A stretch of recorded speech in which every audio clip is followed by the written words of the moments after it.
Good morning.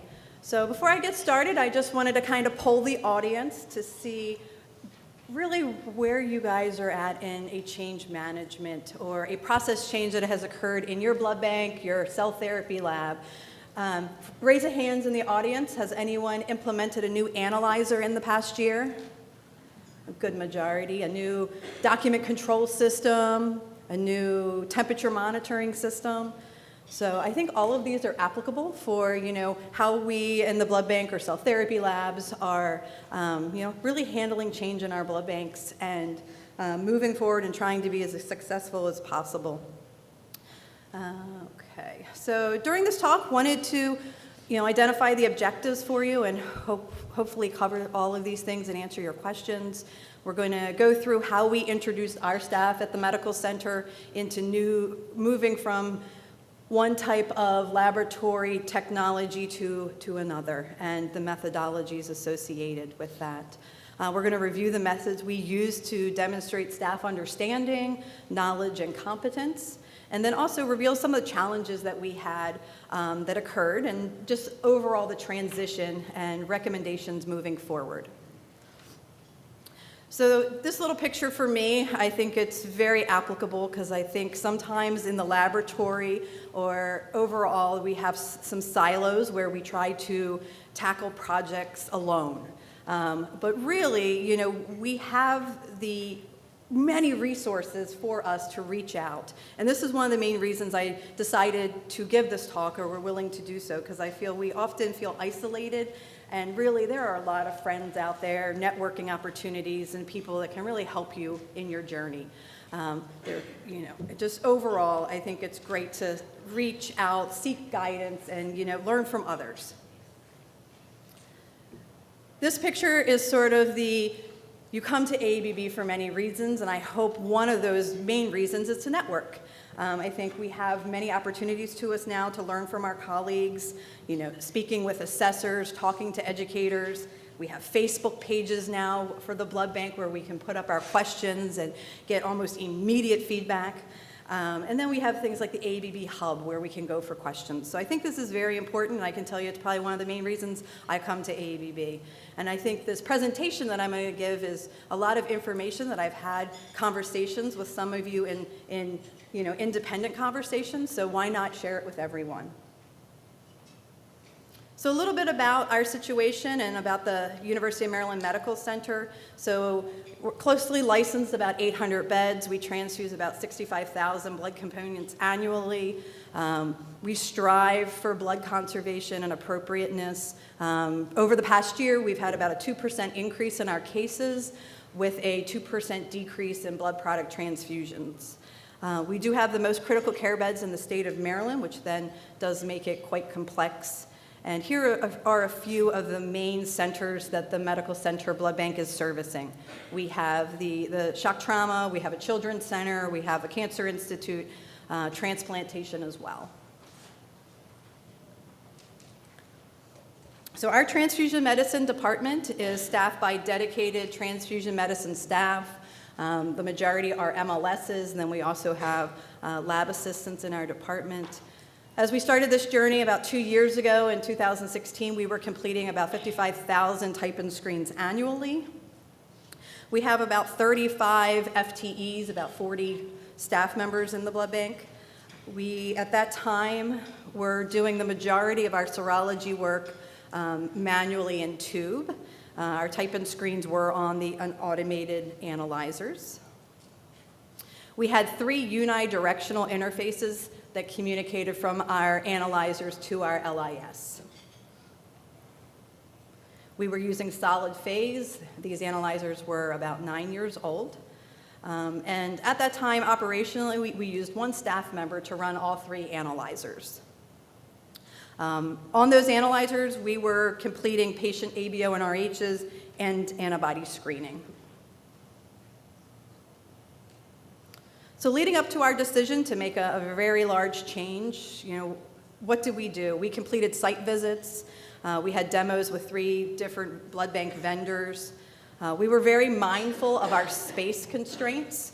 We knew what the dimensions were of what we could accept into our lab, which was very important for us to be successful. We could not select something that I knew we could not, fit into our space. We as well thought it was very important to have all staff levels involved in the participation of the process. We had 5 staff members at the medical center, technical specialists, leads, and MLSs, both new and seasoned, that participated in these site visits and demos so that we were keeping, able to seek those opinions and feedback from everyone in our department. We discussed the options at our operations meetings. We talked about it at QA.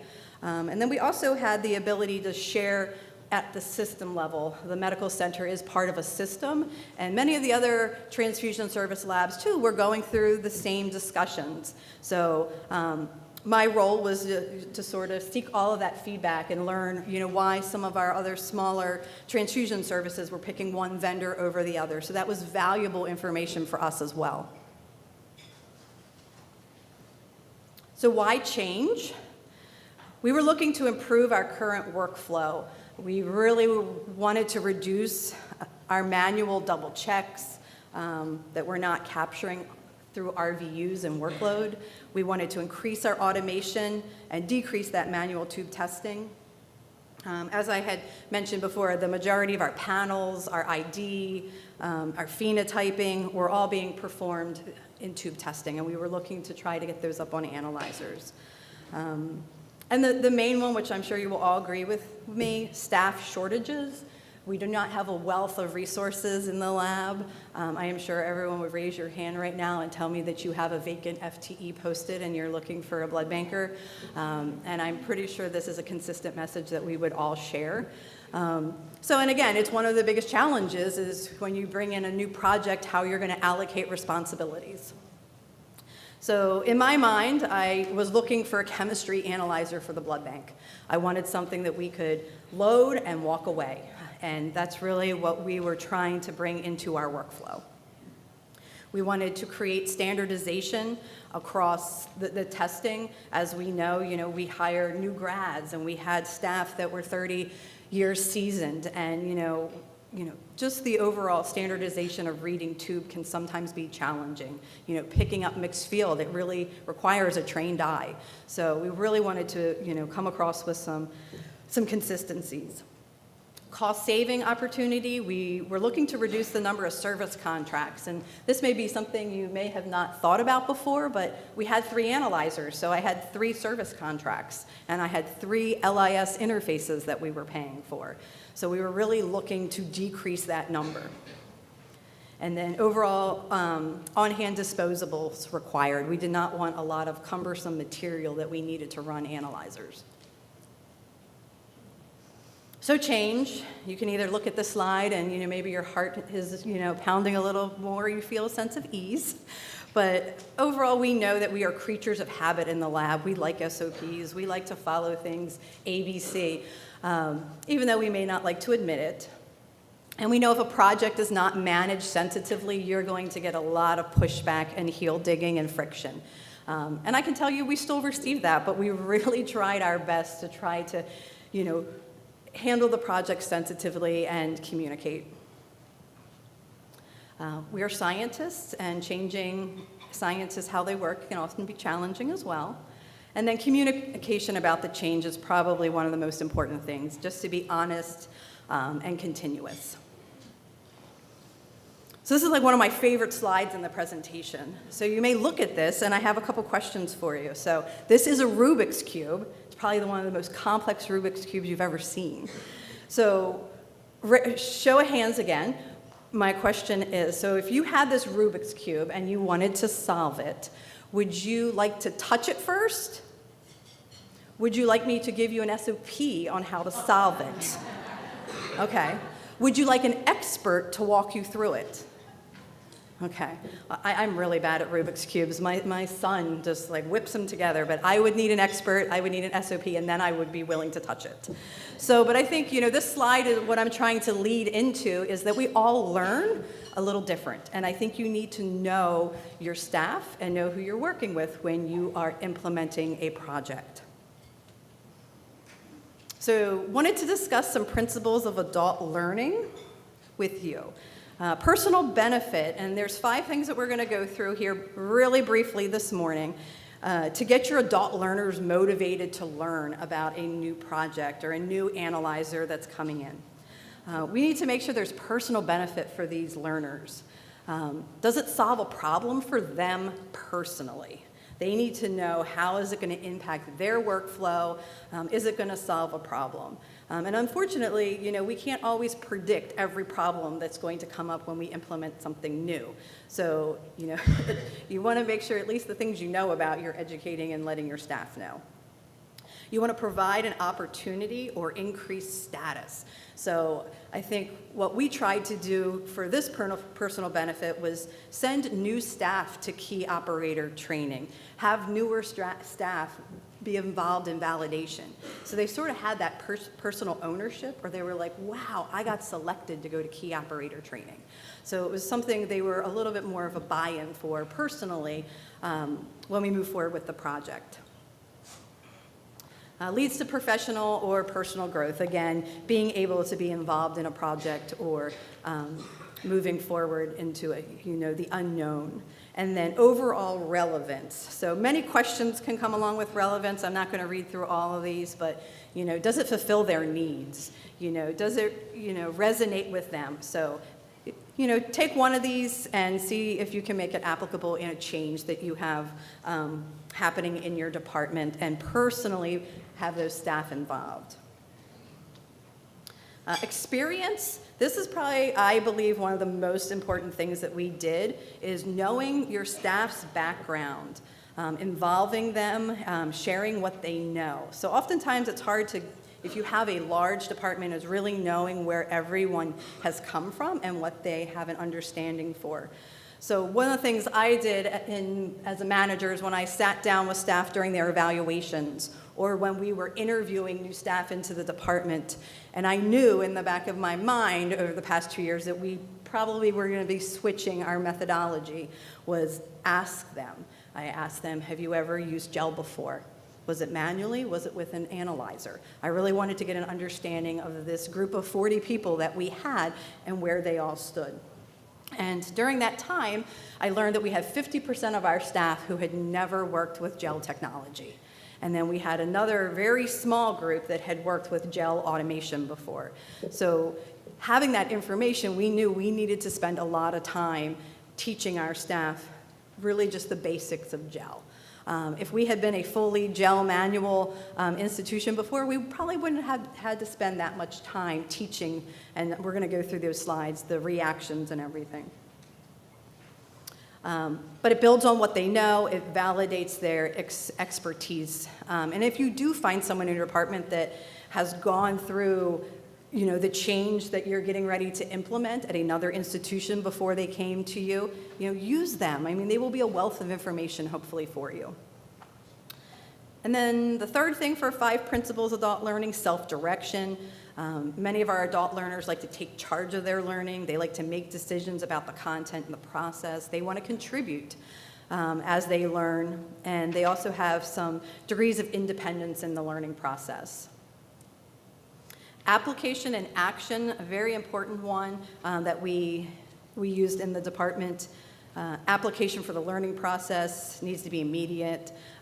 They participate actively and participate in new skills, and then test that knowledge once you've introduced a new skill. And then learning styles. I went to a talk yesterday on communication at the generation level, and it was an amazing talk, and I think this really resonated with the different generations and how they like to communicate, but then also how we each like to learn. As back to the Rubik's Cube, some of us want to touch things first, others want to read the SOP, so we all like to learn a little differently. So it was important when we introduced this process change that we were sensitive to making sure we were covering all of those different areas. Self-directing, adults need to know the benefit, value, purpose of the learning program. So you can see in the schematic, you're going to have a group of staff where they've been. Maybe this was the staff member that had used gel at another institution. However, now they're with you, and we need to get them to where they're going. So it's our job in, introduction of a new technology to get them from where they've been to where we're going.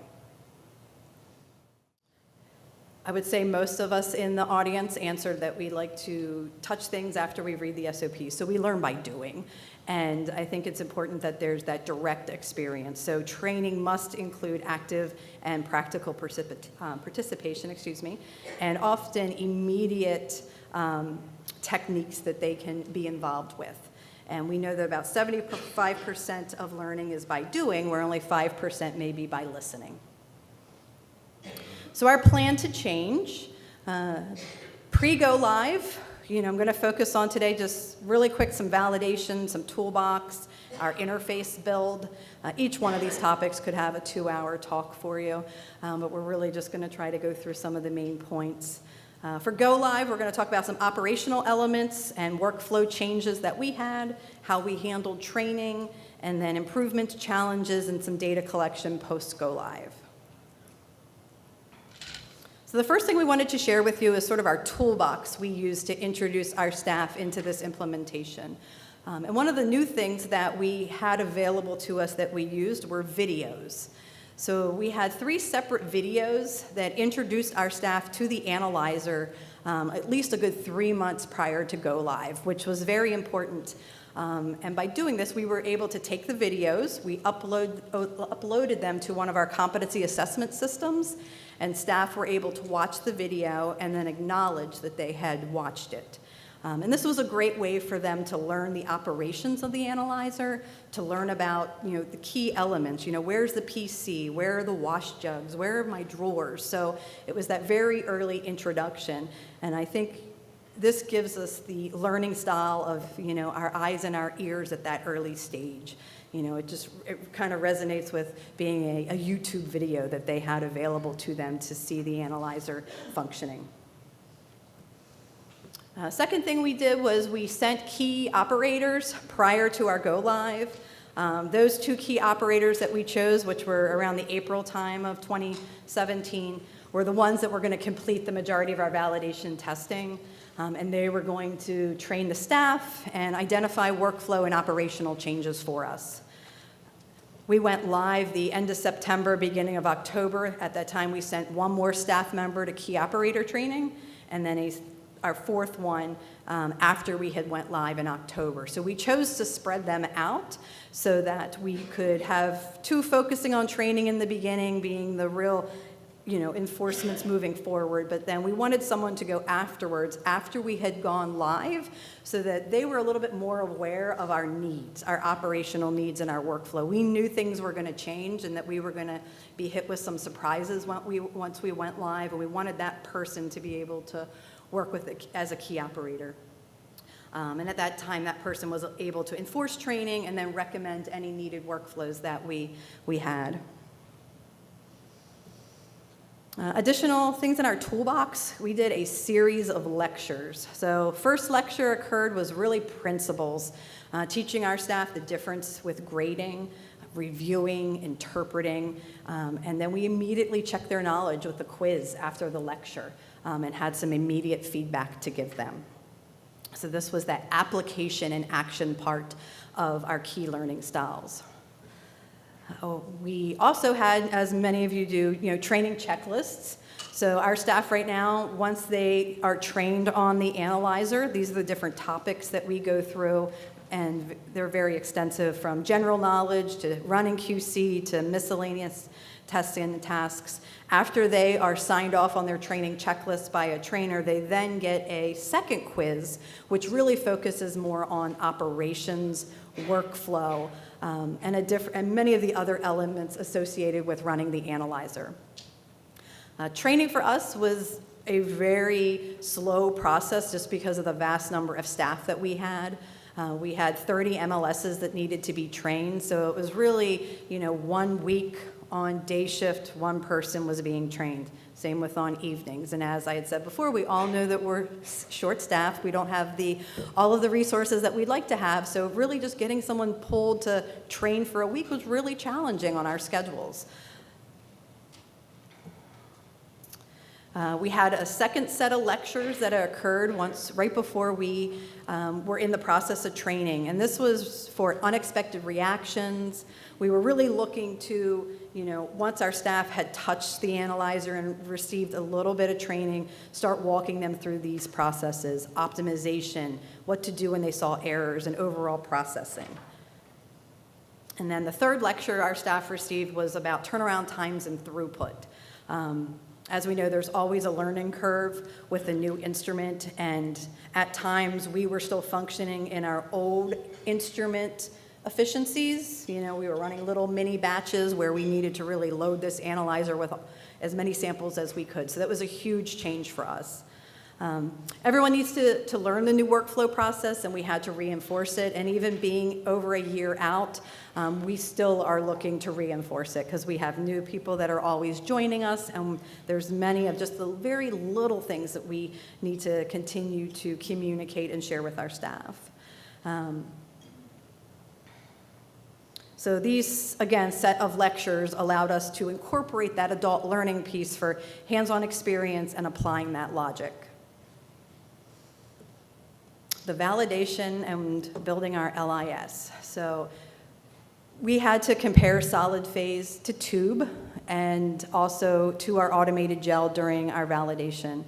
The bulk of our validation and the time that it took was setting up our interfaces, setting up our LIS build.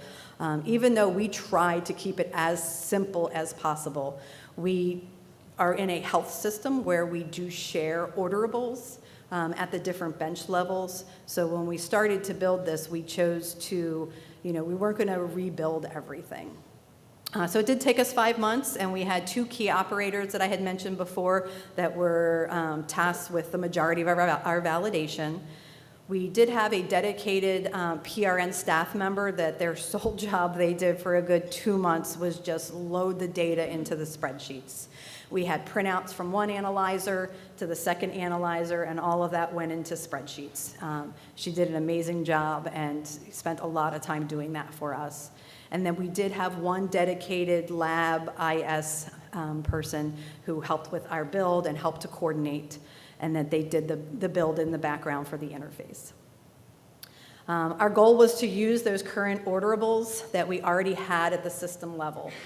So what that meant was we knew we had ABO arches, we had screens built, we had DATs built, but a few of the things we did not have built that we still are in the process of working on are all the new phenotyping cards that we had available to us. Those things we did not tackle at the very beginning of our go live. And then our LIS did appoint a project manager, and I'm going to talk a little bit more about this in a few slides. But they really assumed this role as, leading teleconference calls for us and, putting together a few documents. Our lab information system, we were one of the first to connect with an LIS in the US, which did make it a little bit more challenging, to say it nicely. Moving from 3 interfaces to 1 interface was actually a challenge for us as well, because if you think about it, that's a lot of data that had been on 3 platforms and now is going to be funneled into 1. We went from unidirectional to bidirectional. So for our staff, this then meant, the sample and the accession number, you put it on the analyzer, it knows it's going to run a type and screen. But we then had to learn how to manage work lists. That wasn't something that we were doing before. Batch testing for high throughput, again, we had to consider that with our LIS. And introduction for the staff for the work lists and how to use this new PC software we were working with. We did have interface connectivity issues that it took us a good 11 months to resolve them due to our throughput and the amount of ADT data that was coming in and a variety of other things. We experienced our interface crashing quite frequently.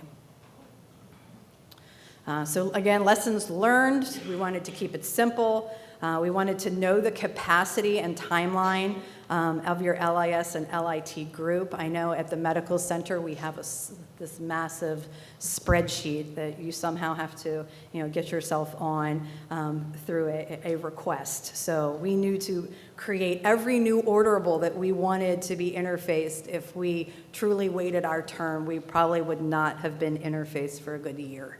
So we wanted to make it simple. We picked our priorities and really just tried to refocus ourselves on those items. Out with the old and in with the new, so go live occurred for us, and we had a transition plan, and if anyone happened to be there and saw me running around with my crazy spreadsheet that had everything on this list down to the minute. We set up our vendor removal. They had to be there at, I think it was, 8 a.m. to 9 a.m. That's the window I gave them. And then we had to have facilities involved so that they could come in and break down some of our storage and some of the containment areas we had around. Environmental services was very important because we have dust bunnies in the La Bank. So we had this beautiful floor now open, so we wanted to clean it. So we had to line them up so that they came into the department. We had Biomed involved, our vendor was there, IT support was there. And triaging the workload, we had an entire plan for that as well. So we had no analyzers available to us for a good 6 or 12 hours. So we were performing all of our work in tube at manual benches. So that required us to set up another manual bench and make sure we had staffing for that. And then from there, we had on-site training and setup support for our vendor that started right away. So just a few pictures. The top right is our corridor that shows we had 3 analyzers that were sitting pretty tight in this corridor that we were working with. And honestly, this is the only place in our entire lab that analyzers will fit. So this is why I said in the beginning, we knew our space constraints going into this very large project. So at the bottom left, you can see our analyzers being rolled in, and you can see that door on the left-hand side, I probably measured it 20 times. We had like inches on each side to get analyzers in. And you can see our analyzers now lined up next to each other on one side with very little wiggle room. And now I'm going to pass it over to Leanne so she can go through a few items with you guys as well. Thank you, Heather, and good morning. So I'm going to discuss some of the workflow changes that we had to implement now moving to the gel platform. Our mixed field and ABO discrepancies in our bone marrow transplants and H-test CT workups. As Heather mentioned earlier, we were totally tube driven, and we would have one tech perform the test and then have a second tech retest the same sample before we would actually result out those results. And this was very time consuming, and we weren't capturing the work that was being performed. Now moving towards the gel, we actually would trust our gel results that came off, and it actually promoted standardization among our techs in grading, and it picked up mixed field much easier, especially to our newer techs who are coming in. They might not have seen it visually in tube. We also had to change some of our reference algorithms due to the increased sensitivity, and now we had automated panels that are available. So we were able to run our type-in screens on the instrument. When we have positive results come off, we could now run panels on the instrument as well. This did save time for the techs because they didn't have to manually tube test all these panel cells, but it also, with the increased sensitivity, we had to train our techs to know what additional steps needed to be taken. And how many people in here actually prophylactically screen your sickle cell patients for CE and Cal? This was a new workflow that we also implemented with the gel, because now we had a card that we could actually run on the instrument that would do our automated phenotyping for us. This not only saved time for the techs, as they did not have to run controls with each Anacera, but it was also a cost-saving measure, as we did not have to use so much Anacera and red cells with our controls as we were performing it. And it allowed for the tech to actually perform other tasks at the same time and focus on their results and accurate input of their results. We also had to, because of the increased sensitivity, we had to update our interpretation tables and our grading scales to interpret the forward typing and D results, and we changed it to a 2+. Previously, it was a 1+ with the solid phase instruments, but we followed our package inserts, and we knew we had to update all of our tables and have our staff trained to know that we would no longer accept a weaker result as a positive result. With this new technology, we also found that we were having some RH discrepancies. Some of our patients were historically RH negative using solid phase, and now moving to the gel, they're coming out positive. So we didn't know how we were gonna figure out, are they really RH positive, or are they really RH negative? So we decided that we were going to take those and run them in tube, and we would do weak D confirmations on the ones that needed to be confirmed. If they were a 2+ or greater in tube, using the weak D, we would call them RH positive. We also were debating whether or not we could capture the weak Ds over the partial Ds. So the first couple cases that we had, we sent them off for molecular testing, and we were able to prove that all of those were weak D and not partial D. So we felt more comfortable with our algorithm now of changing the blood types to RH positive. Now I'm going to walk you through one of our case studies. We had a patient on day 0. They were B positive, and they had a negative antibody screen. On day 1, the patient was transfused a red cell, and on day 4, we got a new sample, and they were B positive, but now we have a positive antibody screen.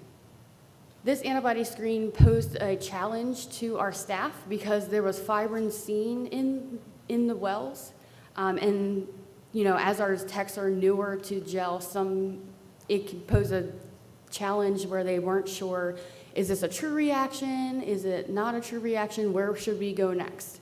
So I don't know if you can see in the picture if it's showing up very well, but there's actually a weak reaction in screening cell 1 and 3 underlying, and you can see the 2 bands at the top. The 2 bands at the top are your fibrin, but there's actually a weak reaction underneath.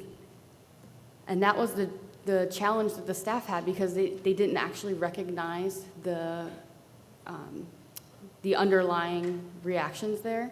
So, but they did run a panel, and the instrument, the techs saw the fibrin again, but here we have an autocontrol that was 2+. That was the only reaction that the tech thought was a true reaction. Due to the positive autocontrol, our algorithm is to also perform a listen-peg repeat in tube. When we did it in tube, everything was negative except for the autocontrol again. Because the autocontrol was positive, we then went ahead and we did a DAT. At our institution, we decided that we were going to do the poly and the IgG in gel since we have the increased sensitivity, and then we would do our complement and saline in tube as a follow-up. We can see here in the pictures to the left, the first picture is the poly result, the second picture is the IgG result. Our complement was negative, and our saline control was negative. We performed an eluate, and in tube, the eluate was negative on day 4. Due to the positive autocontrol and no other reactivity, we called it an inconclusive antibody, and we noted the positive DAT with a negative eluate. Then on day 8, we got another sample. Here you can see that we have much stronger reactions in 1 and 3 that couldn't be more confused. We do still have a little bit of fibrin at the top, but it looks more like a reaction now. We performed gel panels, and lo and behold, we identified a Duffy A, and we had some extra reactivity present in the panel as well. We also went ahead and performed a DAT again because we felt that this was a post-transfusion reaction, delayed reaction, and our DAT had the same reaction strength as it did on day 4. And now we went ahead and repeated the eluate, and now we see that Duffy A was actually present in our eluate now, day 8. So one of the concerns we had was that the fibrin had masked the anti-Duffy A in the original 4-day sample, but we were able to still call an inconclusive antibody due to the positive autocontrol. The tube screen was negative, and by ignoring the fibrin results, thinking that it was a negative or positive, false positive, we went straight to tube, and there was no reactivity in tube. And the DAT was positive in gel, and the eluate was negative in tube. So 7 days post-transfusion, we identified the Duffy A, and we also kept the inconclusive antibody because we did have the additional reactivity. The DAT was still positive, and now we had the Duffy A in the eluate. And then basically in conclusion to our workup, we confirmed that our workflow changes of using the DAT, the IgG, and the poly in gel was a more sensitive method because we had an idea that something was happening in the patient. And also by calling inconclusive antibodies with just an autocontrol positive, ensured that we would do Coombs cross-matching on any subsequent red cell units until that Duffy A was identified later on. Now I'm going to hit on some inventory management concerns that we had. So one of our biggest obstacles was our shipping schedules and packaging. As Heather showed you, we had very small spaces to hold a lot of inventory. We had to evaluate if we wanted to do monthly versus weekly shipments. And then we also had to make sure that we were within our budget each month to make sure we were getting enough reagents, we weren't overstocking, and that we could actually hold it all in our facility. The other challenge is lot card management with the expiration dates. Because as you know, we go through a lot of storage was coming, or a lot of gel cards were coming in at one time. So we were trying to make sure that we get one lot of gel cards and then we could actually manage them and use the ones that expire first and get them out the door. And then a thing to hit home on is that we are constantly reevaluating our inventory levels. As our workload changes, we need to make sure that we've had enough to cover the heavier months, but not have excessive in the months that may be a little bit slower. And then we also have inventory counts that are designated per shift. So we have our overnight shift would do one set of inventory to make sure that they're capturing that, and then our day shift would do reagent inventory, but we split it up so that they can focus on how many we have of a certain product, and then it all gets turned in to one person, and then we do our inventory management like that. But communication with our vendor was very important as we kept changing our inventory levels to make sure that we had enough consistently. So that was one challenge for us. And then I'm going to bring it back to Heather for you.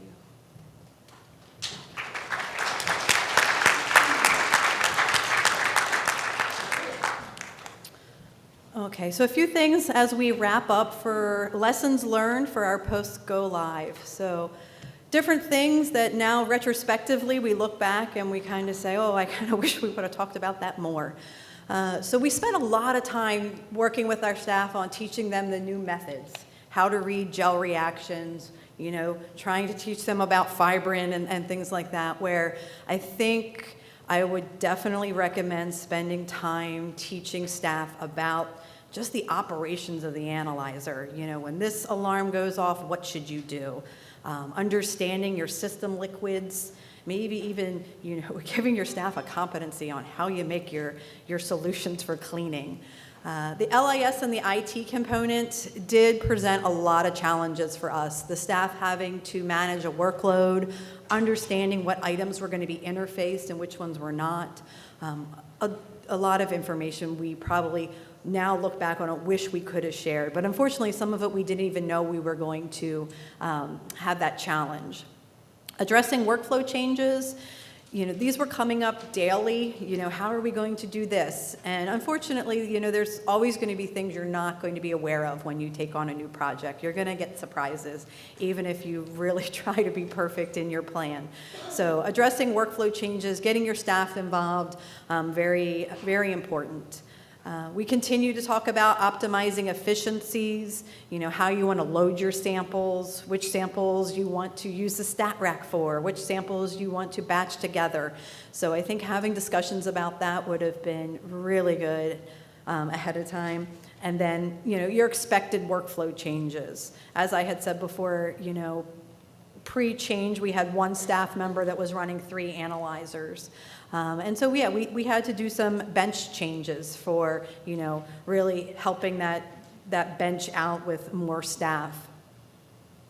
At the bottom is, again, just a photo from our analyzer trying to give us clues as to what side you should load. So teaching our staff to learn how to optimize the efficiencies of an analyzer, very important. And then sensitivity and testing expectations. I feel that our leadership staff, the staff who were involved with the validation, we knew that gel was going to be more sensitive on DAT testing, on some of our panels. We knew that. But I think some of our staff really did not know different reactions or different things that we were going to pick up. And my one plug would be to insist on a project manager, or someone that's going to help you pull it all together. This is just a very beautiful little picture I found on, tools that project managers have at their disposal. I feel like in this implementation, I sort of played the role of this, where really my role was in a few of these other areas. If you have the ability to have a project manager assigned at your facility, I would definitely recommend it. It was really challenging to rope all of these things together with the resources that we had. We were able to have someone do validation, but then, building truth tables or getting the interface going or having someone doing training documents. It was a lot of work, and it really, unfortunately, you have to do these implementation projects while you're still doing the rest of your job. So anyone that's gone through it knows it's challenging. And then I did want to share the auto-release capability that our analyzer had. We chose not to implement it at Go Live. Reason being, this was a new technology for our staff, and we thought there would be a benefit for them to review reactions and not just send them over to our LIS. So we wanted to really use that time of training on the bench for them to see reactions, interpret them appropriately, know how to review them. However, 10 months post Go Live, we did implement the auto release. And it's not an auto validation or verification. It still goes to our LIS, and we do our history check. It's built into our operational workflow for decision points. But it does at least take away one step for the result going to a PC for result review before it goes to our LIS. And it did reduce that step for our staff. So in summary, outcomes to change, we really were looking at labor efficiencies going into the project and how we were going to be able to utilize staff efficiently. What work could we move around? We wanted to reduce redundancy. We wanted to be able to have a testing methodology when the sample came off that we could trust it. We didn't have to duplicate it based off of inconsistencies. We wanted to increase our automated testing menu. Workload capture for us was really important. So anyone who's managing a budget or your workload, there's a lot of tasks in the blood bank that we don't drop workload charges for. So whatever you pretty much can, you want to make sure you're doing it, because that's the only way you're ever going to get any new staff in your department, is to show that your workload is increasing. Overall improvement of our workflow. It's a very easy statement to say we improved our workflow, but it was definitely a challenge. And I know our staff were very frustrated at times. They didn't get information that they wanted from their leads, very quickly, and it was hard. The increased sensitivity, I can't lie, it's increased our reference. We have a lot more work that we're doing. We're finding newer antibodies before we had seen them before with our other methodology. But at the same time, we're working up colds, and we're seeing other things that we hadn't seen before. Suggestions, I like to always have contingency plans, backup plans for staffing resources. But unfortunately, if you send 2 key operators for training and then one of them's sick, you're down to 1. So, trying to create as many backup plans as you can would be a huge suggestion. Continuous communication and ongoing improvements, and then just trust in your staff. We communicate information down at operational meetings or QA meetings, and I am under the impression that then my staff are going to communicate it down to the testing techs. It's important that we continue to move that information. We had huddles, the algorithms and the case studies we continually went through in our staff meetings. I mean, the SOP for our reference algorithms has probably changed 10 times. And again, my plug for, try to seek help, try to get a project manager if it's not a skill set that you're comfortable doing. I feel that I end up being a project manager on things that we're implementing in the blood bank more and more for each project. And I love this little slide because hopefully I've either given you a light bulb of information, I've confused you, you have a question, or you're like, good to go. There, thank you.